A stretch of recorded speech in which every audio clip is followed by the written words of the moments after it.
In today's video, I'm back in Dublin Airport, this time getting on board the last A330 ever made and heading over the Atlantic to sunny Las Vegas.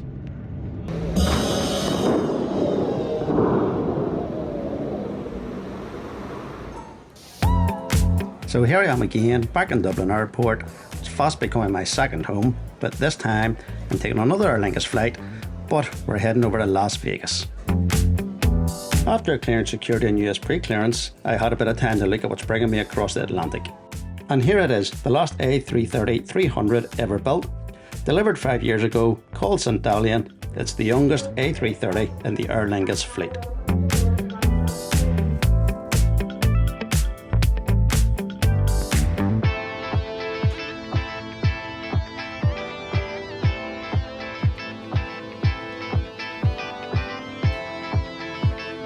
Today's route will be taking us north up over Greenland, northern Canada, down through the States and into Las Vegas, with a flight time of just under 10 hours.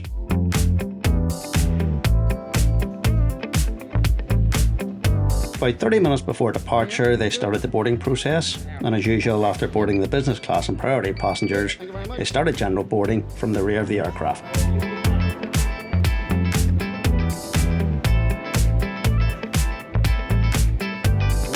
And if you're enjoying my videos, please make sure you hit the like button on the video, hit subscribe, it really does help my channel grow.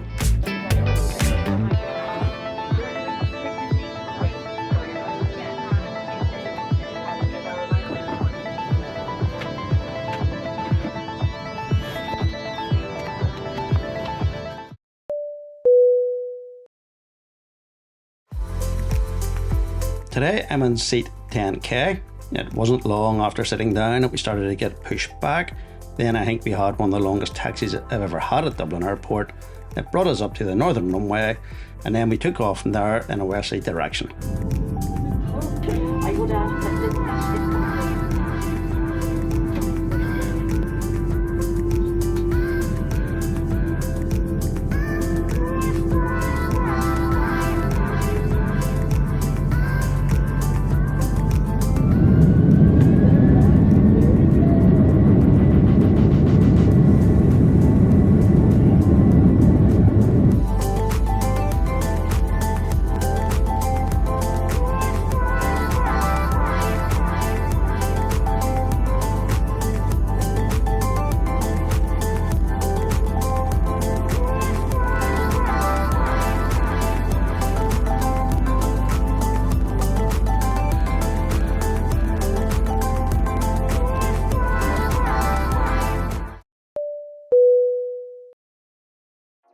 This A330-300 has 30 lie-flat business class seats, 160 seats in the midsection and 127 in the rear. And today I'm in seat 10K. I also didn't pay anything extra to get this seat, we just waited till check-in opened and took what was allocated to us. If we had to book this, it would have cost us an extra €65 each. So here's the seat I'm in today. All our Lingus A330s are now fitted with Recaro seats. They have a 31-inch pitch, we're all equipped with a 9-inch touchscreen. Now I'm 5'8" and there is plenty of room here for me, although you can see that the entertainment server is taking up part of the room on the seat beside me, so you will have restricted foot space.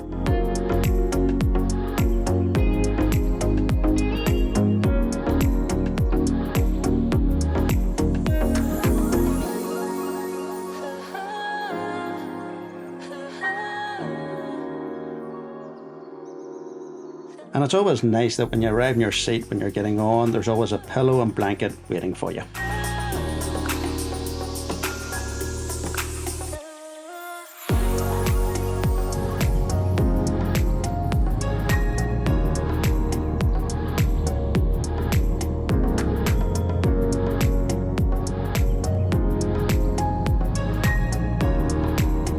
So not long after takeoff, it was time for the first snack of the trip, and this is where the first nice surprise came from. Aer Lingus has now brought back the free alcoholic drink, so you can either have it now or with your dinner. Although choices were limited to only wine or beer, but it is a nice addition. It is also meant to be limited to one, but on this flight we got a couple.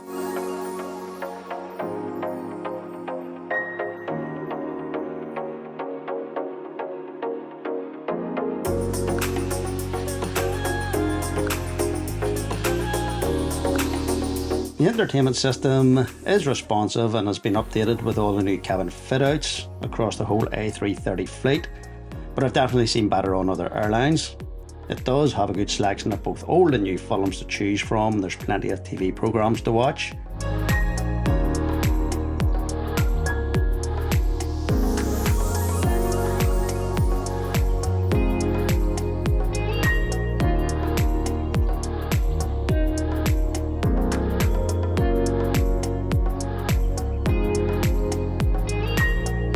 It has usual game sections and a kids sections.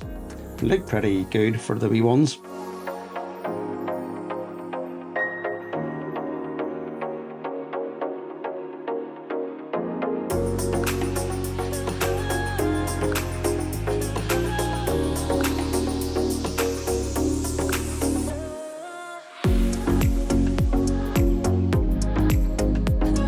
One thing that really lets it down is the map.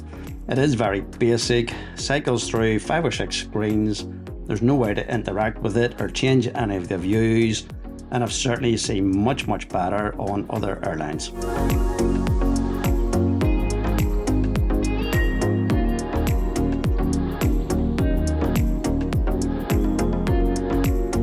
There is in-flight Wi-Fi available as well. I've never used this, but you can get it for the whole flight for just over €20.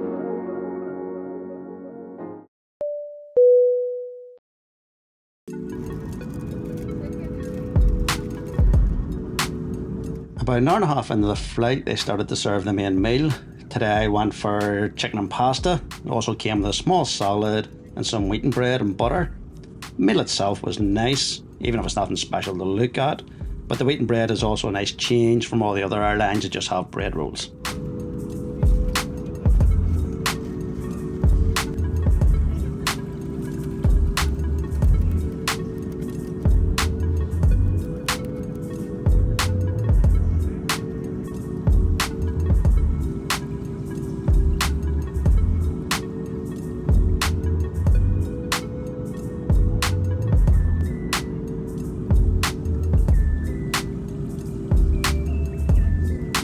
Then for dessert we had an apple and custard crunch pot.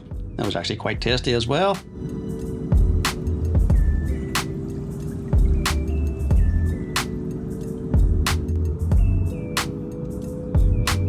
And then it was time for one of the nicest cups of coffee in the air. For some reason, Aer Lingus always seem to know how to make a good cuppa.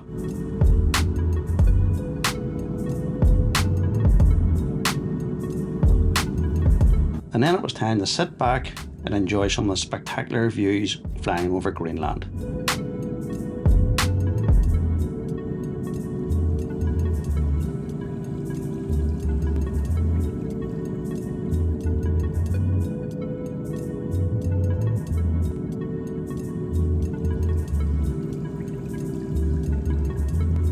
About an hour after dinner, the cabin crew brought around a nice little ice cream for everybody.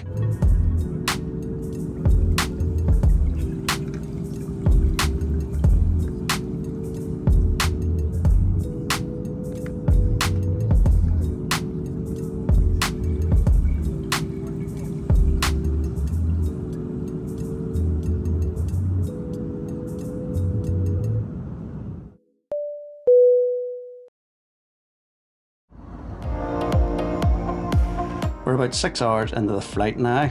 As you can see, the toilet at the rear is quite small, but it also is getting very grubby.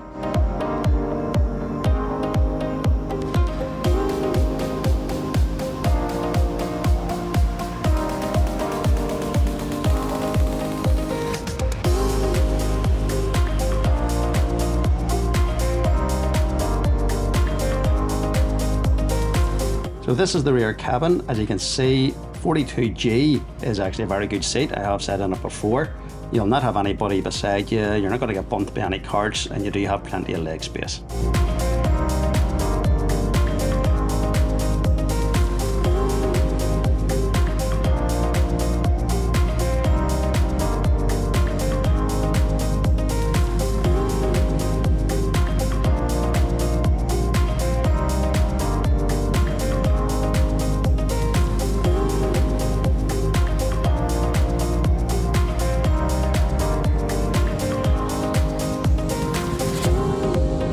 About an hour and a half before arriving in Las Vegas, crew came around with another snack.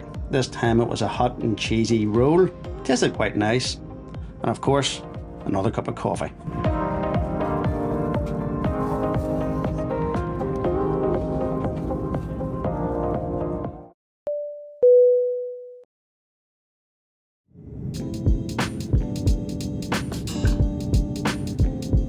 We started our descent into Las Vegas in time. We were flying over Lake Mead just as the sun was setting, so we were getting some spectacular views.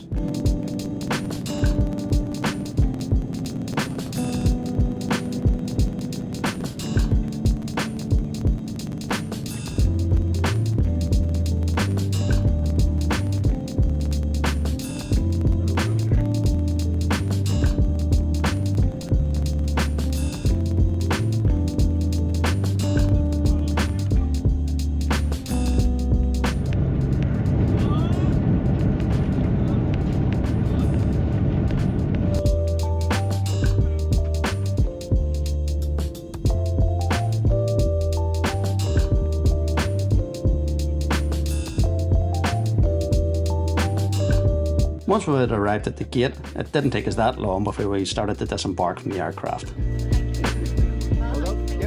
So it's actually been a long time since I've been in Las Vegas. I think the last time it was called McCarran International Airport. It's now called the Harry Reid International Airport. But one thing it is missing is good signpost to the baggage claim. I think we just followed the crowd and kind of got there in the end. But at least our bag arrived. Then after that, I was out to try and find where the Uber pickup point was and to get myself over to the Las Vegas Strip.